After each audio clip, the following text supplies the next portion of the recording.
Romanos capítulo 8.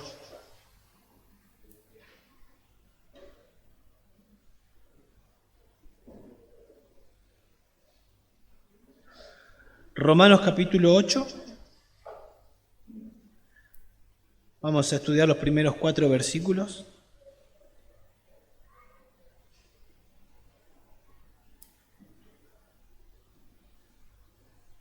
Dice así la palabra de Dios.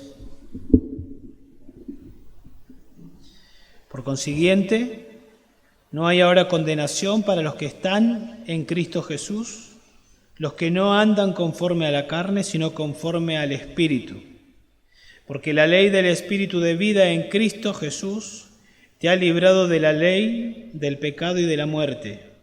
Pues lo que la ley no pudo hacer, ya que era débil por causa de la carne, Dios lo hizo, enviando a su propio Hijo en semejanza de carne de pecado, y como ofrenda por el pecado condenó al pecado en la carne, para que el requisito de la ley se cumpliera en nosotros, que no andamos conforme a la carne, sino conforme al Espíritu. Este capítulo de Romanos es un capítulo que nos habla de la seguridad de salvación, la seguridad eterna de la salvación del creyente. Todo el capítulo. Recién leímos en el versículo 1, no hay condenación para los que están en Cristo Jesús.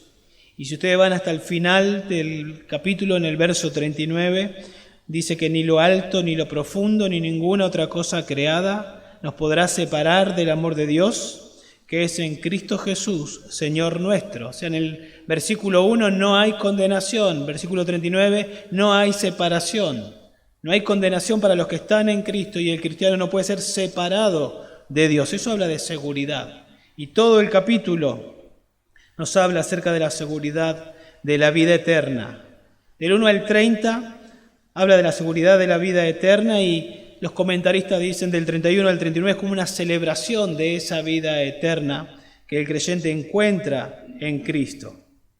Ahora, esta seguridad de la que habla este pasaje la provee el Espíritu Santo, la provee la tercera persona de la Trinidad. Dios Padre, Dios Hijo, Dios el Espíritu Santo. En este capítulo es mencionado 19 veces. Los primeros 17 versículos, 15 veces se nombra al Espíritu Santo, mostrando que es la persona principal acá en este pasaje.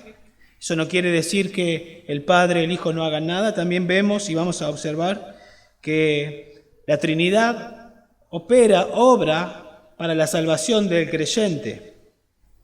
Vamos a observar que el Padre también envía al Hijo, que el Hijo viene como sustituto por los pecadores y el Espíritu Santo aplica la salvación al creyente. La Trinidad obrando para la salvación del creyente.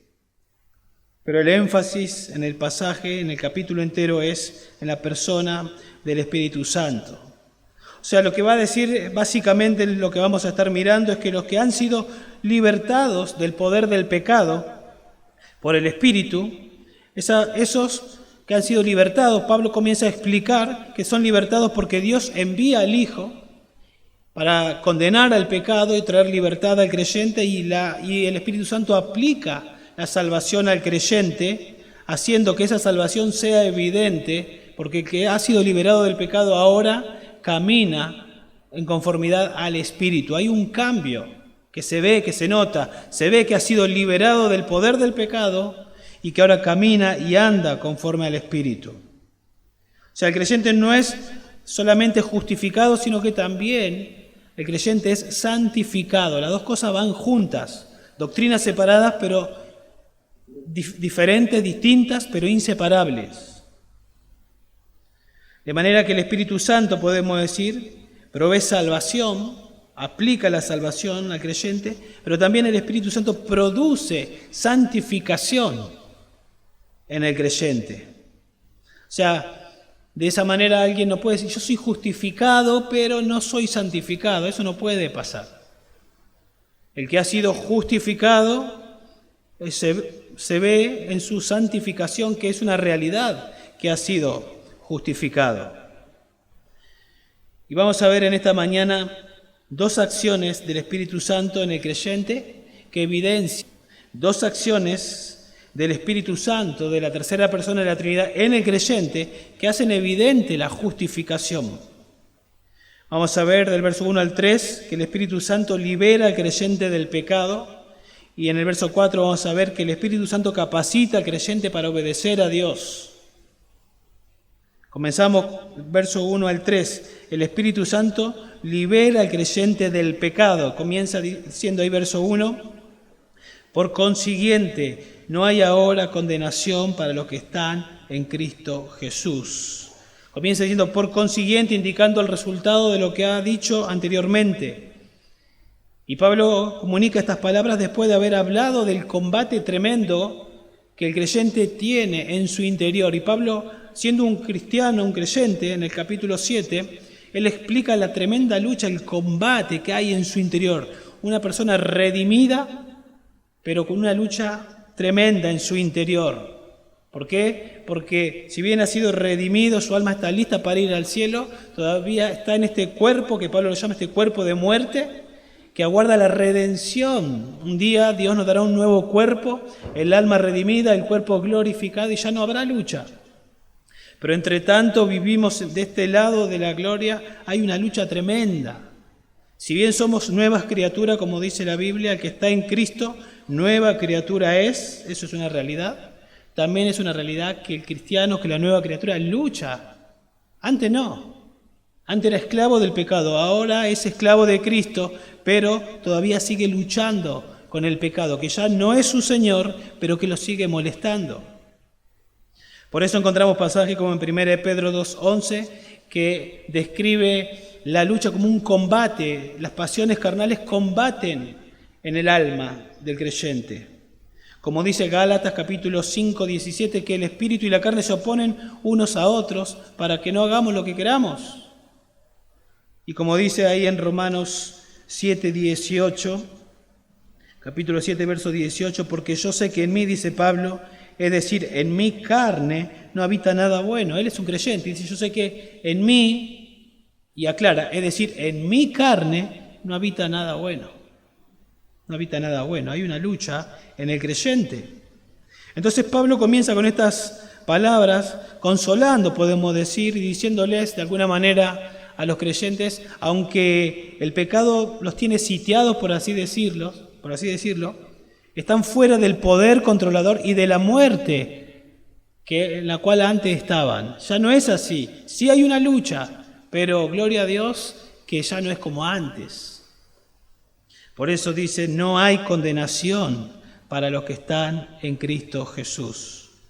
Noten que en el capítulo 7, en el verso 24, el apóstol termina declarando esa lucha, diciendo, miserable de mí, ¿quién me librará de este cuerpo de muerte? Y luego en el verso 25 dice, gracias a Dios por Jesucristo Señor nuestro. O sea, ¿quién me librará de este cuerpo de muerte? Hay una lucha tremenda que ya no la quiero tener más, pero gracias a Dios que ya no es como antes. Gracias a Dios por Cristo, dice ahí en el verso 25. Porque Dios, como que Pablo dice, les quiero contar lo que yo entiendo, les quiero contar que hay una lucha, ¿sí?, intensa, dura, pero también quiero que sepan que ya no es como antes, que el Espíritu Santo nos libró mediante la cruz de Cristo. Ahora podemos vivir esa realidad de no estar controlados por el Espíritu y no ser gobernados por el pecado, perdón. Eso es una realidad. Algunos no sabemos, pero tal vez yo sé que puede haber entre nosotros y tal vez en el ambiente cristiano personas que piensan que la salvación se pierde y tal vez pueden llegar a pensar de esa manera por las veces que caen en pecado. Y es una realidad, como vengo diciendo, que es una lucha, pero esa lucha de alguna manera evidencia de que somos creyentes. Entonces Pablo consuela diciendo, no hay condenación para los que están en Cristo Jesús, que es otra manera de decir, hay justificación.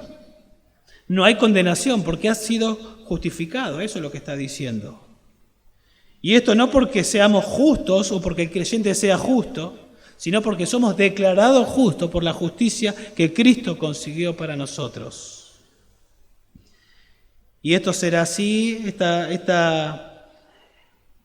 Este progresar en la vida cristiana será así hasta que Cristo venga por nosotros o hasta que nosotros vayamos a la gloria.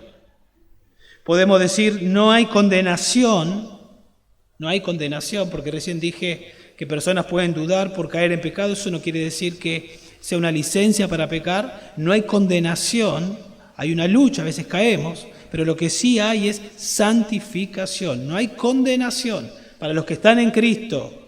Fuiste justificado, la salvación no se pierde, es segura por lo que Cristo hizo. Pero lo que sí hay es santificación. Y eso va a ser así hasta el día de la gloria. Por eso termina este capítulo diciendo a los que antes conoció, a eso también, ¿se acuerdan? Conoció, predestinó, justificó y termina diciendo todo eso en pasado. Pero lo que es futuro también lo dice en pasado, eso también glorificó. Todavía no somos glorificados, pero ya es un hecho. Ya es un hecho, la salvación no se puede perder. La palabra condenación ahí que aparece es juzgar a alguien como definitivamente culpable, y porque es culpable, merecedor del castigo. De manera que lo que está diciendo, lo que transmite esta palabra es culpables y merecedores de castigo. Eso es lo que es condenación. Ya no hay condenación, ya no sos culpable, dice Dios. Ya no sos culpable, por lo tanto no mereces castigo. Ya no sos culpable, no mereces, no vas a ir al infierno. Eso es lo que está diciendo.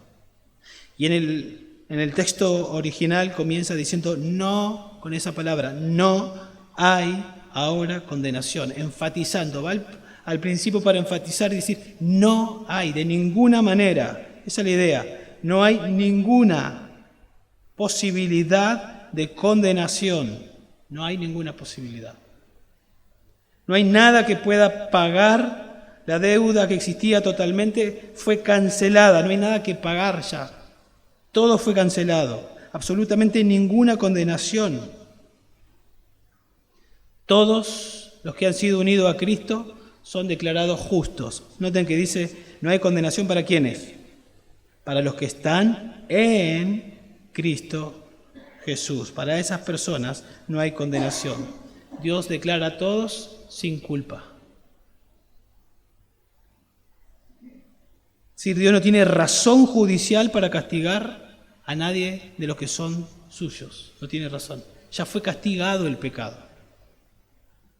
Por eso en el mismo capítulo, en el verso 33, Pablo va a decir, ¿quién acusará a los escogidos de Dios? Si Dios es el que justifica. ¿Hay alguien que pueda acusar? Bueno, el diablo no puede acusar. Pero si Dios es el que justifica, o sea, el mismo juez que condena es el que justifica. ¿Y quién es el que condena? Si Cristo es el que murió. O sea, el que puede condenar es el juez. Y el juez dio la solución para que no seamos condenados. Entonces, ¿quién puede hacerlo? Nadie. Jesús, cuando estaba en el madero, ¿se acuerdan? Allí dijo unas palabras tremendas. Consumado es. Significa la cuenta fue totalmente pagada. Ya no hay condenación. Ya no hay condenación. No se vuelve a estar bajo maldición. La salvación no se pierde. No se pierde, no se puede perder. Si alguien cree que no es creyente, no es que perdió la salvación, probablemente nunca fue creyente. Entonces, si alguien está en Cristo, no hay condenación. Ningún pecado, por terrible que sea, puede hacer perder la salvación de un creyente. ¿Y eso puede sonar qué? ¿Entonces podemos pecar tranquilamente? No estoy diciendo eso, dije que no hay condenación, pero siempre hay santificación. ¿Un creyente puede caer en un pecado terrible? Claro que puede. David cayó, ustedes saben, pecados tremendos. Entonces no digo esto para que haya licencia para pecar, porque la Biblia dice en 1 Juan 3:9 que el que practica pecado, el creyente no practica pecado, ¿por qué? Y da la razón, la simiente de Dios está en él. Por la simiente, por la semilla, no puede pecar, ya no vive como antes. Pero a veces en esa lucha uno puede llegar a caer en pecado. David cayó en pecado, no perdió la salvación, pero perdió la comunión con su Señor, perdió el gozo. Devuélveme el gozo de mi salvación, pero no perdió la salvación. Pero lo que va a ocurrir, si alguien es un creyente y está luchando y cede al pecado y cae en pecado, lo que va a pasar probablemente es que Dios lo discipline, eso sí va a pasar. Pero ya no hay condenación, ya no ve el creyente a Dios como un juez, ahora lo ve como un padre amoroso que trata con su hijo amado y si lo tiene que disciplinar amorosamente lo va a hacer para que Cristo sea formado en él. Eso va a pasar, sin dudas. Dice, para los que están en Cristo Jesús. Eso señala posición de todos los que están libres de condenación. ¿Sí? La Biblia enseña que uno puede estar en Cristo o en Adán. Son dos lugares, dos posiciones en las que están las personas. El mundo está dividido, los que están en Adán y los que están en Cristo. Desde Génesis 3 en adelante, todas las personas nacen en Adán. Pero cuando una persona entiende el Evangelio, se arrepiente de sus pecados y cree en Jesús, Dios, de una manera milagrosa, podemos decir, lo traslada del reino de las tinieblas al reino de su amado Hijo. Esa persona ya no está en Adán, ahora está en Cristo, por los méritos de Cristo. Para ilustrarlo, el ladrón en la cruz, ¿se acuerdan? Los dos ladrones estaban en Adán. Y por estar en Adán iban camino al infierno. Pero no sabemos cuánto tiempo antes de morir, uno de ellos pasó de estar en Adán a estar en Cristo, porque entendió lo que Cristo estaba haciendo. Entendió que Cristo era un rey, era el Mesías. No sabemos qué entendió, pero lo entendió suficientemente el Evangelio para tener luz y ser salvo, porque le dijo, ningún mal hizo. O sea, estaba reconociendo que Jesús no pecó. Estaba diciendo, nosotros merecemos estar muriendo, somos pecadores. Acuérdate de mí cuando vengas en tu reino. O sea, Jesús estaba muriendo desangrado, pero él entendía que tenía un reino y le estaba pidiendo que haga algo en esas condiciones. Estaba sabiendo que iba a resucitar. Y Jesús le dijo, de cierto te digo que hoy estarás conmigo en el paraíso. Y esta persona, este ladrón, dejó de estar en Adán y pasó a estar en Cristo y no hubo condenación para él. Y para el otro sí. Y así está el mundo dividido. Los que están en Adán, los que están en Cristo. Así que cuando la Biblia dice no hay condenación para los que están en Cristo Jesús, la implicación obvia es que hay condenación para los que no están en Cristo. Todas aquellas personas que no están en Cristo están en condenación. La pregunta entonces que nos tenemos que hacer es, ¿estás en Cristo? ¿Has confiado en Él como tu único y suficiente Salvador? Si no te has arrepentido de tus pecados, si no has colocado tu fe en Cristo como único y suficiente Salvador, no hay seguridad. No hay seguridad para usted. Usted no ha sido justificada, por lo tanto está en condenación, está en peligro. Está como que va caminando hacia el precipicio y en cualquier momento se cae al lago de fuego, al infierno, porque eso es la condenación. Por eso es muy importante entender si usted está en Cristo. Juan 5:24 Jesús dijo, y lo leímos en la lectura bíblica, en verdad os digo, el que oye mi palabra y cree al que me envió, no tendrá posiblemente, tiene seguridad, tiene vida eterna y no viene a condenación. Seguridad. Sino que ha pasado de muerte a vida, ha pasado de Adán a Cristo. Y luego dice, los que no andan conforme a la carne, sino conforme al Espíritu. Se vuelve a repetir en el verso 4, así que lo vamos a dejar para el final a esa frase, que es idéntica. Entonces nos preguntamos, para avanzar al verso 2, ¿por qué no hay condenación? Y el verso 2 nos responde, observen, porque la ley del Espíritu de vida en Cristo Jesús te ha libertado de la ley del pecado y de la muerte. Y nos habla dos veces de la ley del Espíritu, la ley del pecado. No está hablando de la ley de Moisés acá.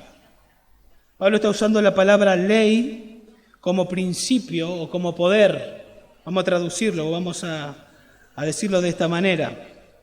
Porque el poder, en vez de decir la ley del Espíritu, el poder del Espíritu de vida de Cristo Jesús te ha libertado del poder del pecado, de la muerte. Usa la ley para hablar de un poder o de principio del Espíritu del pecado.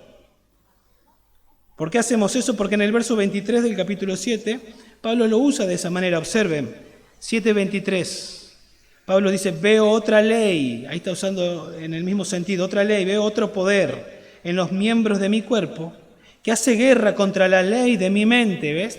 Pablo dice, yo percibo, entiendo y todos sabemos, hay un poder que es la carne, el poder del pecado, y me hace prisionero de la ley del pecado que está en mis miembros. Y luego en el verso 21, Pablo dice, así que queriendo yo hacer el bien, hallo la ley de que el mal está presente en mí, hallo la ley, el poder, este poder que me molesta, que no es fácil, que es una lucha. Pero el texto no solo dice la ley del pecado, sino que también dice la ley del pecado y de la muerte. ¿Qué es lo que significa y de la muerte? Bueno, el poder controlador del pecado que me conduce, que me lleva, como consecuencia de estar controlándome el pecado, me lleva a la muerte, a la condenación. Porque muerte es separación eterna. Estábamos controlados por el pecado y por estar controlados y viviendo, controlados, gobernados por el pecado y a gusto en esa vida, vamos y todas las personas van camino a la muerte. Muerte es separación eterna. Cuando la Biblia habla de muerte puede estar hablando en tres sentidos, depende del contexto. Muerte física, yo me muero en este instante. Mi alma se separa del cuerpo, muerte física. Cuando alguien está vivo, pero todavía no es salvo, está muerto espiritualmente, está separado de Dios. Está vivo, está bien físicamente, pero está separado de Dios. Y está la muerte eterna o muerte segunda, que cuando alguien no arregla cuentas con Dios, no está en Cristo, está en Adán y muere, el alma se separa del cuerpo y esa alma no va con Dios, va al infierno, a estar separado eternamente por los siglos de los siglos, por no haber arreglado cuentas con Dios en esta vida. Y Pablo dice, no hay condenación. ¿Para quiénes? Para los que están en Cristo. ¿Por qué? Porque la ley del Espíritu te ha libertado, te ha librado del poder controlador del pecado que te está llevando día tras día a la muerte, al infierno. Íbamos así, camino, día tras día, y el Espíritu hizo estallar la ceguera espiritual y nos libró y nos sacó de esa condición y nos puso en Cristo. Y ya no hay condenación para los que están en Cristo. Porque la ley del Espíritu de vida en Cristo Jesús te ha libertado de la ley del pecado y de la muerte. Noten que también habla de otra ley, la ley del Espíritu en Cristo, ¿no? Es un poder mayor que el poder del pecado. Porque el poder del pecado nos tenía controlado y nos llevaba a muerte. Pero hay un poder mayor, el poder del Omnipotente. El Espíritu Santo es Dios. El poder omnipotente del Espíritu Santo nos libró. Eso es un milagro que ocurrió. Esta liberación ocurre cuando el creyente cree en Cristo. Imagínense, para ilustrarlo, piensen en Pablo o en Saulo, pidiendo cartas para perseguir ¿a quién?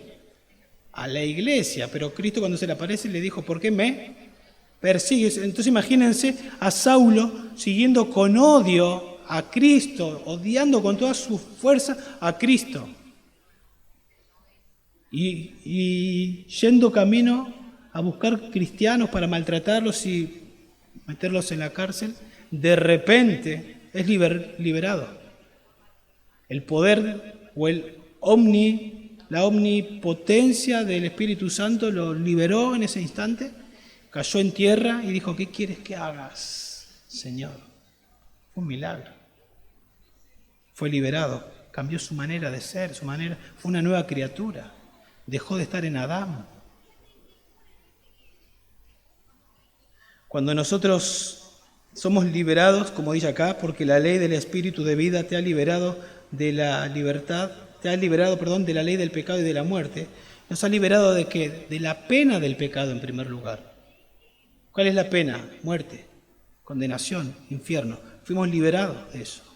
Pero no solo de la pena, sino también fuimos liberados del poder controlador del pecado. Porque ahora estamos en Cristo, ya no estamos controlados por el Espíritu Santo como recién explicábamos. Perdón, por el pecado. Estamos controlados por el Espíritu Santo. Entonces somos liberados de la pena del pecado, somos liberados del poder controlador y en el futuro seremos liberados de la presencia del pecado. Ya no tendremos que lidiar con el pecado. Todo eso ocurrió cuando el Señor nos salvó.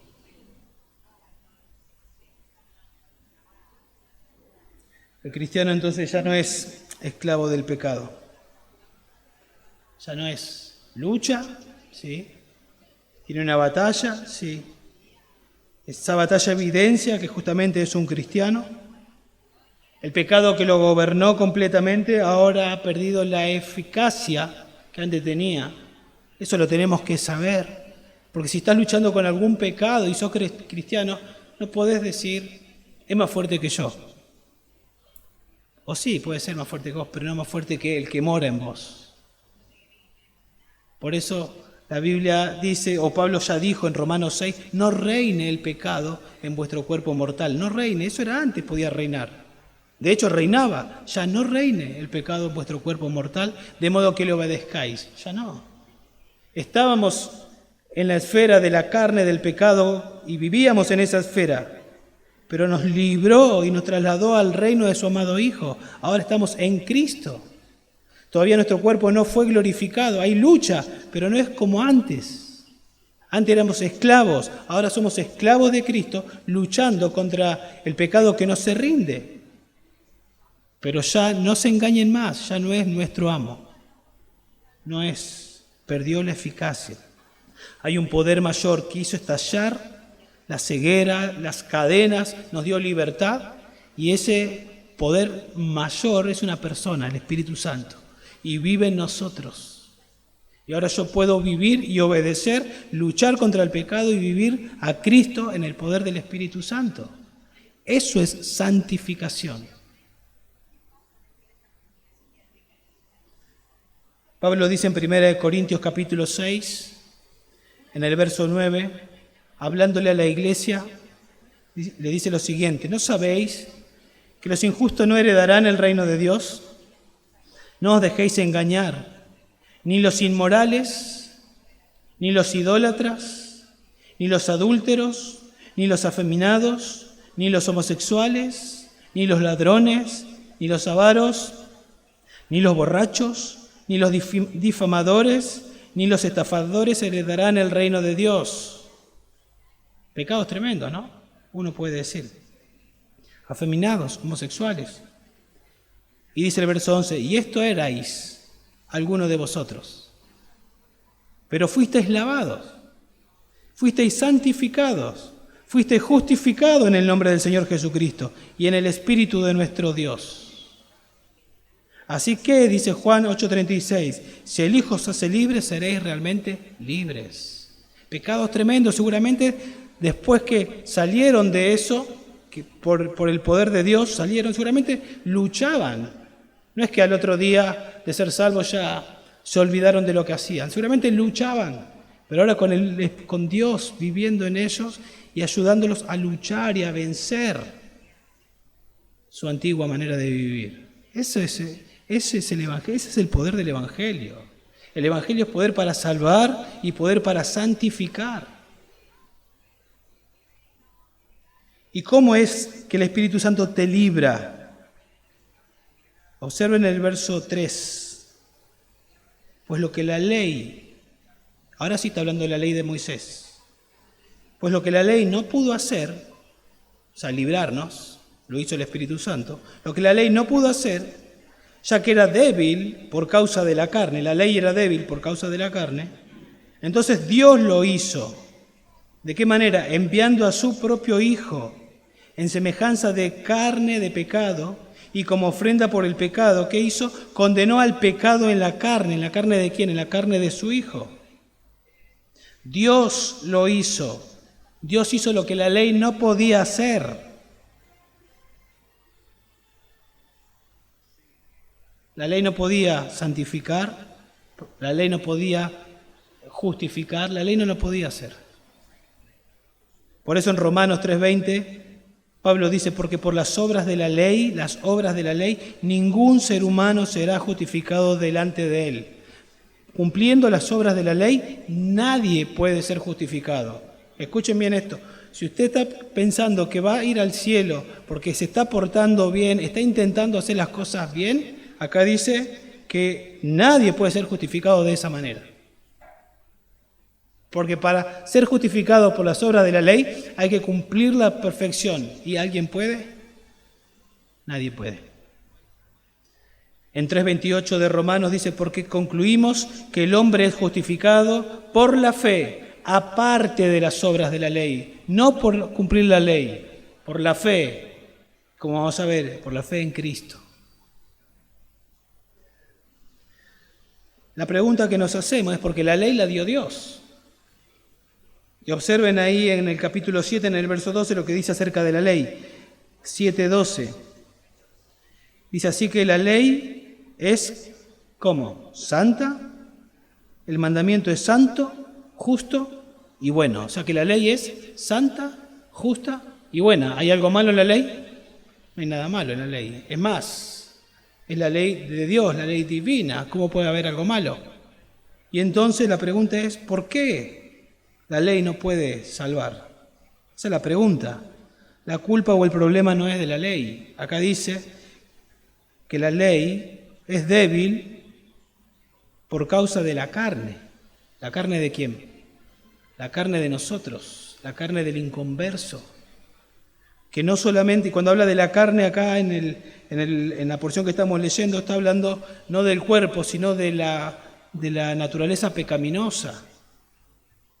Dice que la ley es débil por causa de la carne, y si leemos capítulo 8, verso 7, dice que la mente puesta en la carne es enemiga de Dios. Si juntamos los dos conceptos, la ley es débil y la ley es enemiga de Dios. Imagínense, volviendo a la ilustración de hoy, estábamos en la esfera del pecado, en la carne. ¿Cómo podemos, si nuestra carne, en esa esfera que estamos, es débil, no puede cumplir la ley de Dios y tampoco quiere y es enemigo? No hay nada malo en la ley. Lo malo está en mi carne, que no quiere saber nada con la ley, con Dios y con su ley. Entonces el Espíritu Santo nos libera y nos coloca en Cristo. Y ahora que nos coloca en Cristo, ahora amamos la ley de Dios y la queremos obedecer, porque hubo un cambio rotundo. Somos nueva criatura y nos capacita para poder cumplirla. Si a un animal muerto, ¿sí? Si hay un animal muerto o hay un cadáver, ustedes saben, y un plato de granos, y viene un ave carroñera, no va a querer ir al plato de granos, va a ir al cadáver. Por más que queramos, que intentemos llevarlo al plato de granos, va a estar en el animal muerto. Tendríamos que hacer un milagro, convertir a esa ave en paloma para que le dé asco y vaya al plato de grano. Nosotros, estando en la carne, no queremos saber nada con Dios y con su ley. Estamos muertos en nuestros delitos y pecados, satisfechos, eso es lo que nos gusta. Y en un contexto de religiosidad tal vez. Entonces tiene que haber un milagro. Dios nos tiene que hacer nuevas criaturas, trasladarnos al reino de su amado Hijo, para que entonces nosotros, ahora sí, ya no nos gusta, no queremos, aunque luchamos, ahora queremos y amamos a Dios, cantamos su palabra, cantamos el Evangelio, queremos entender la Biblia, queremos obedecer. Eso es lo que ocurre, eso es lo que pasa. Por eso toda la gloria se la lleva a Él.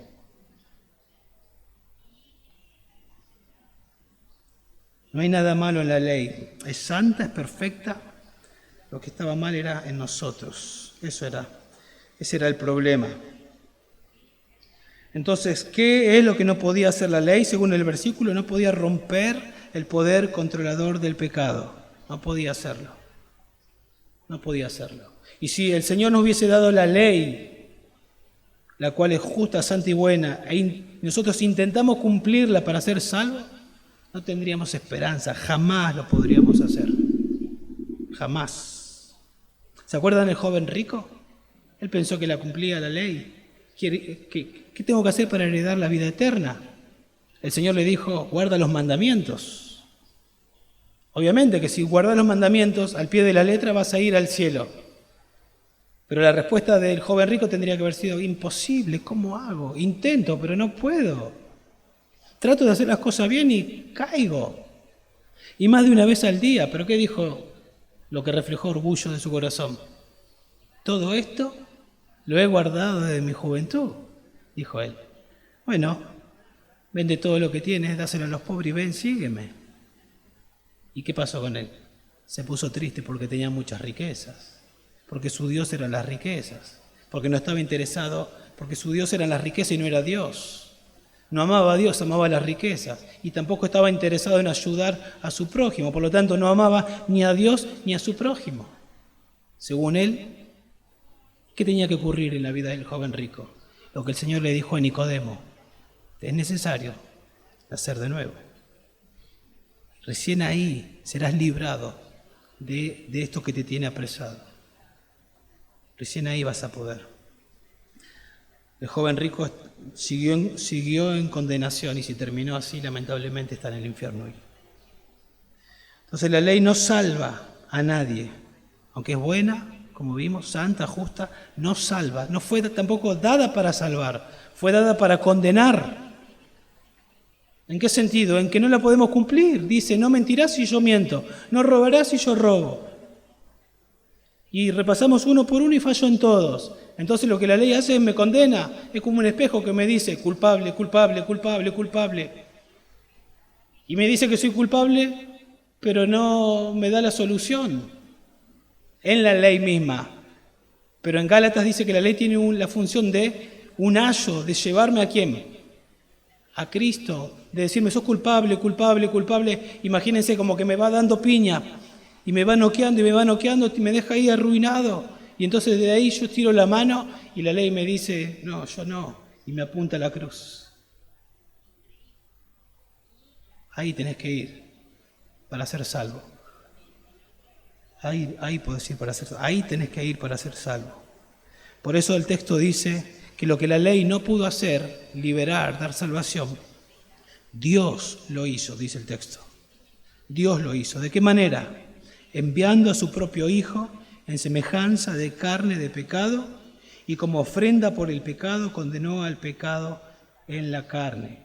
¿De qué manera lo hizo? Enviando a su propio Hijo. Ahora en pocos días vamos a celebrar la Navidad, Natividad, el nacimiento de Jesús hace 2000 y pico de años atrás. La segunda persona de la Trinidad vino a este mundo, se humanó sin dejar de ser Dios y vivió en este mundo. Bueno, esto es lo que el texto dice, que Dios lo hizo, envió a su propio Hijo y dice que lo envió en semejanza de carne de pecado. Eso no significa que Cristo se convirtió en pecador, sino que vino en semejanza de hombre, como nosotros. Jesús se puso el overol de hombre, podemos decir. Jesús es Dios, siempre fue Dios, pero en un momento de la historia se puso el overol, se puso el ropaje, se humanó, sin dejar de ser Dios, 100% Dios y ahora 100% hombre. Y vino a este mundo. Pero con una diferencia. Él no tomó la naturaleza pecaminosa. Él fue un hombre, ¿sí?, sin pecado, tentado en todo, pero sin pecado. De hecho, la Biblia dice, al que no conoció pecado, no hubo pecado en él. ¿Y para qué vino? Dice el texto que estamos observando, enviando a su propio Hijo en semejanza de carne de pecado y como ofrenda por el pecado. Lo mandó como la ofrenda por el pecado. Por eso cuando Jesús aparece, Juan el Bautista dice, he aquí el Cordero de Dios. En el contexto de todo el Antiguo Testamento, de la ley de Moisés, donde Había animales que morían día tras día, año tras año, eran sacrificados, animales inocentes. Había derramamiento de sangre para cubrir los pecados del pueblo, de uno y del pueblo. El sacerdote ofrecía, estaba el día de expiación una vez al año, donde se ofrecía el animal, se colocaba la mano en el animal y ese animal se soltaba para que vaya al desierto. Y la idea que simbolizaba era que se transmitía al animal los pecados del sacerdote o del sumo sacerdote, su familia y del pueblo. Y el animal se llevaba lejos los pecados. Pero había otro animal que era sacrificado y que derramaba sangre. Porque si se sacrificaba no podía salir corriendo. Entonces había que usar dos animales para ilustrar toda la historia. Y cuando Jesús vino, este es el Cordero de Dios, que quita el pecado del mundo. Cuando Jesús fue a la cruz, Él cargó nuestros pecados. Y Él fue sacrificado. Y Él se los llevó lejos. Él resucitó y consiguió la justicia que nosotros necesitamos, para que todo aquel que se arrepiente y cree la frase de 8.1 aplique a su vida y diga: no hay condenación para los que están en Cristo Jesús, para los que creen en lo que Cristo hizo. Tenía que ser un sustituto perfecto, pero no tenía que ser un animal, porque nosotros no somos animales. Tenía que ser un ser humano. Pero no hay ser humano perfecto, entonces Dios se tuvo que ser humano y ir en nuestro lugar y recibir el castigo que nosotros merecíamos. Por eso dice que el Padre lo hizo y condenó al pecado en la carne. ¿En la carne de quién? En la carne de Jesús. La palabra condenó es ejecutó juicio contra el pecado en la persona de su Hijo. Imagínense ustedes.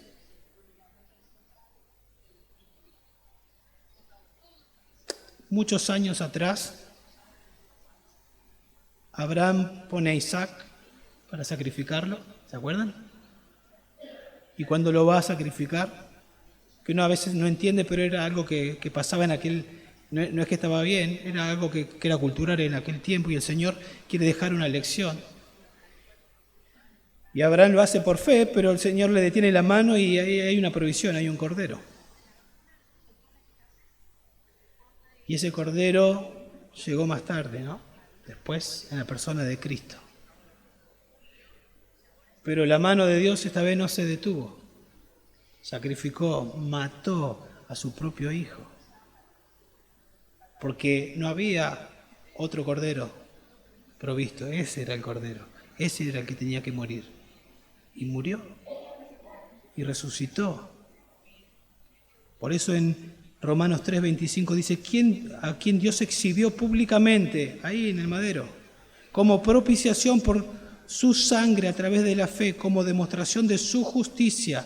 Los pecados fueron cargados en Cristo y la ira del Padre fue derramada en Cristo para que no sea derramado en nosotros en el infierno. Y entonces resucita el tercer día con la justicia que nosotros necesitamos. Y cuando usted se arrepiente de sus pecados y cree en Él, usted deja de estar en Adán y pasa a estar en Cristo. Y no hay condenación para usted. No hay condenación, hay santificación. Porque el Espíritu Santo lo libra, como ya vimos, y lo capacita para entender. Y ahora usted ve el Evangelio y usted dice: yo quiero vivir para mi Señor. El amor de Cristo me constriñe. ¿Cómo puede ser que haya muerto por mí y resucitado para darme salvación y darme su Espíritu y darme su palabra para que yo ahora lo conozca y para que yo ahora lo pueda obedecer y para que yo pueda entender la Biblia, y me capacita para que lo pueda hacer, como vamos a ver ahora en un instante? Noten en el verso 1 que dice en Cristo, en el verso 2 dice en Cristo, en el verso 3 dice en la carne de Cristo, obviamente. De manera que la liberación que hace el Espíritu Santo nos libera pero no aparte de la obra de Cristo. O sea, el Espíritu Santo no nos iba a librar jamás si no hubiese existido la obra de Cristo. La obra de la Trinidad, plan perfecto.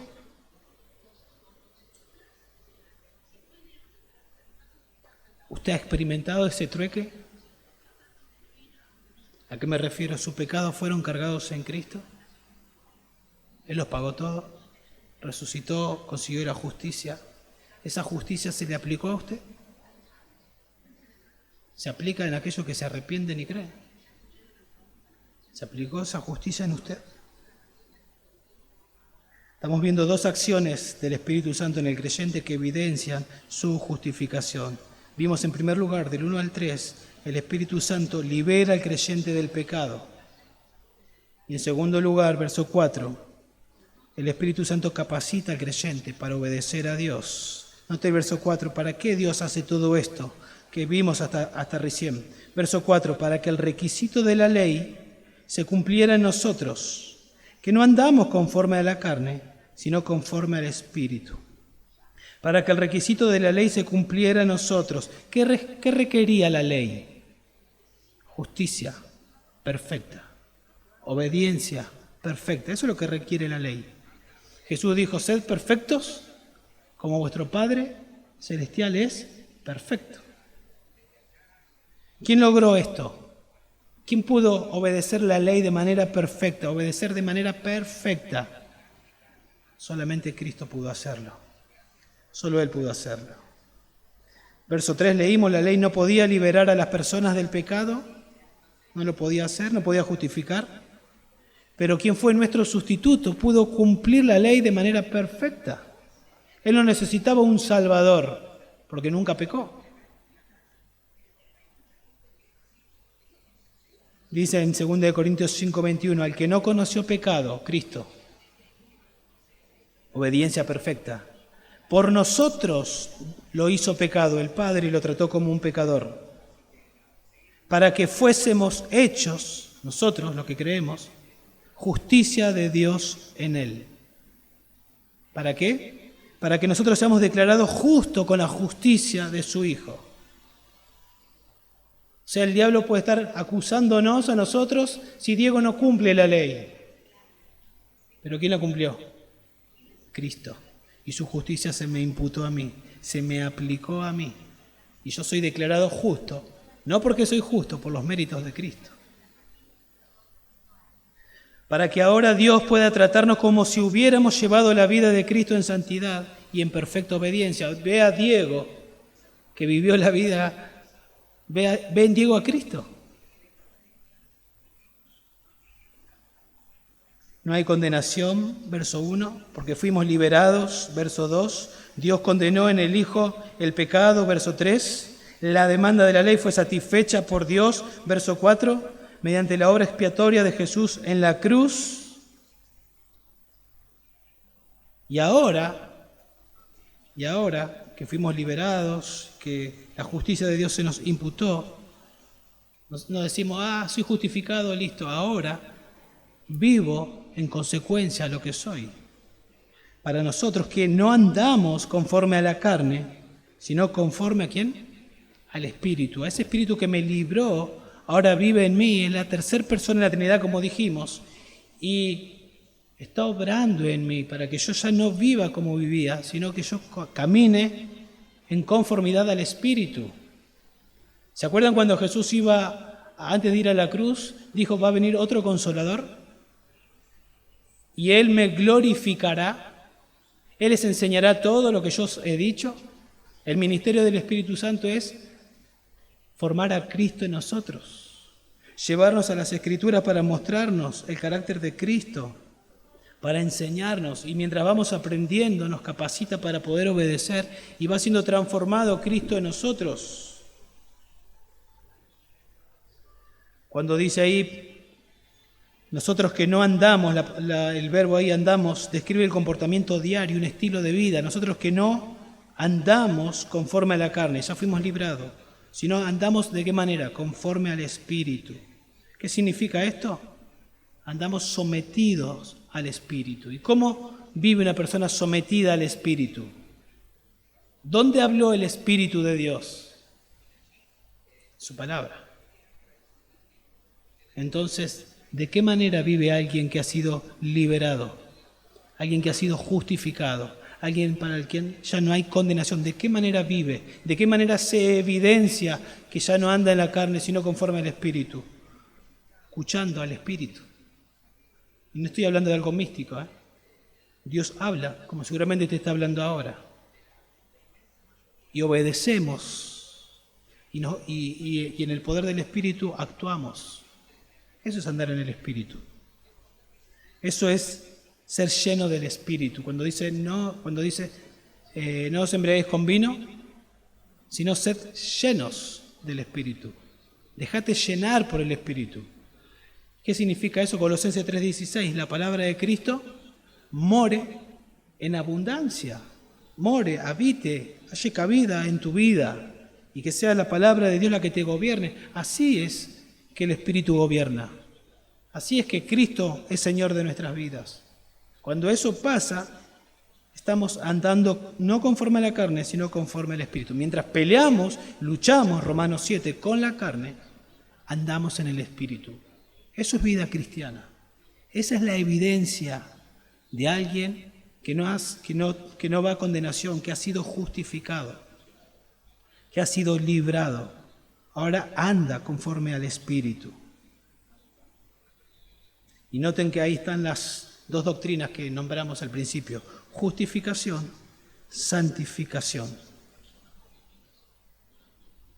Entonces podemos decir, ya para ir terminando, el Espíritu Santo asegura nuestra salvación y la hace evidente. Asegura nuestra salvación y la hace evidente. ¿Cómo? ¿Por una oración de fe? ¿Porque alguien oró en algún momento? Aprendimos, porque te trae liberación, te libera del pecado y te lleva a caminar en su conformidad. Eso pasa. Cuando vemos a alguien, si examinas tu vida y decís, yo ya no soy el que era, ya no soy esclavo del pecado, sí tengo una lucha, pero ya no me controla el pecado.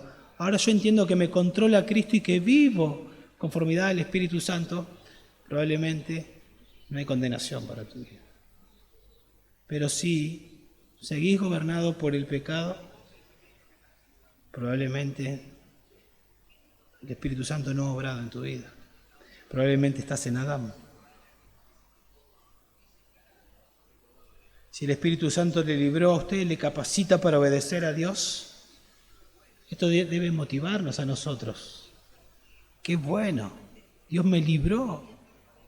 Y ahora Dios, el Espíritu Santo, me capacita para que yo le pueda obedecer. ¿Y dónde está lo que Dios quiere?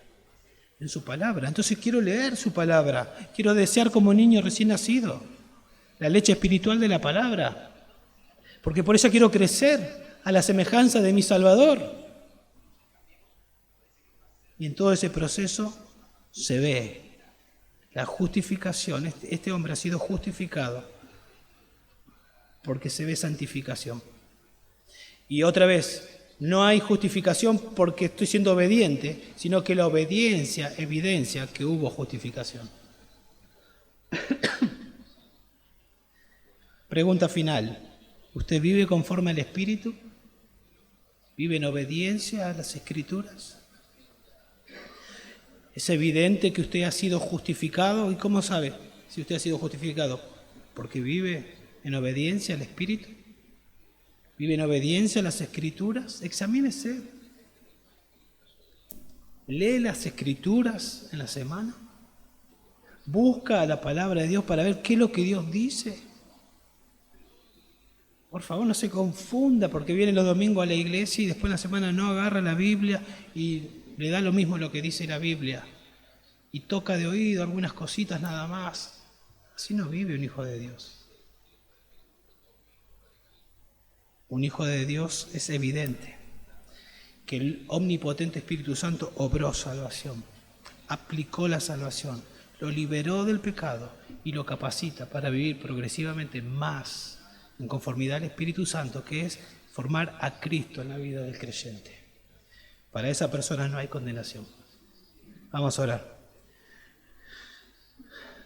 Señor, te damos gracias por hacer lo que nada y nadie puede hacer por nosotros, salvarnos.